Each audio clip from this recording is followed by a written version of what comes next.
View point. భారతీయ వంటకాల్లో అన్నం ఒక ముఖ్యమైన భాగం. చాలా మంది ఏదో ఒక పూటైనా సరే అన్నాన్ని తింటారు. ఇక దక్షిణాదిలో అన్నం 2 పూటలా ఉండాల్సిందే. చాలా మంది అన్నం తినకుండా ఉండలేరు. ఇక దోస, ఇడ్లీలో కూడా బియ్యాన్ని వాడుతుంటారు.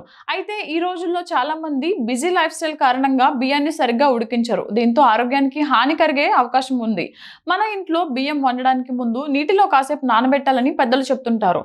ఇది తరతరాలుగా ఫాలో అవుతున్న పద్ధతి. ఇది కేవలం రుచి లేదా అలవాటుకు సంబంధించిన విషయం కాదు. ఇదో ఆరోగ్యకరమైన పద్ధతి. నేడు చాలా మంది బియ్యం కడిగి వెంటనే ఉడికించడానికి తొందరపడుతున్నారు.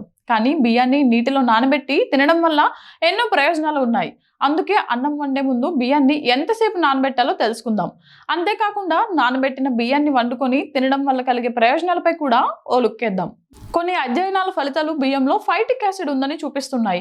ఈ ఫైటిక్ యాసిడ్ శరీరంలో ఐరన్, జింక్, కాల్షియం శోషణను ప్రత్యేకంగా నిరోధిస్తాయి. అంటే అవి సరిగ్గా మన శరీరానికి అందవు. అయితే బియ్యాన్ని కడిగిన తర్వాత కొంతసేపు నానబెట్టడం ద్వారా ఫైటిక్ యాసిడ్ ను తొలగించడంలో సహాయపడుతుంది. అంతేకాకుండా పోషక శోషణను మెరుగుపరుస్తుంది.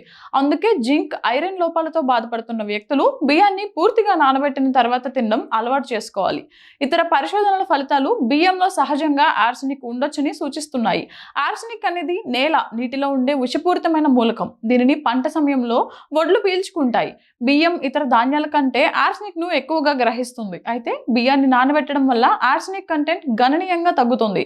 అందుకే వండడానికి ముందు బియ్యం నానబెట్టడం ప్రయోజనకరంగా ఉంటుందని నిపుణులు అంటున్నారు.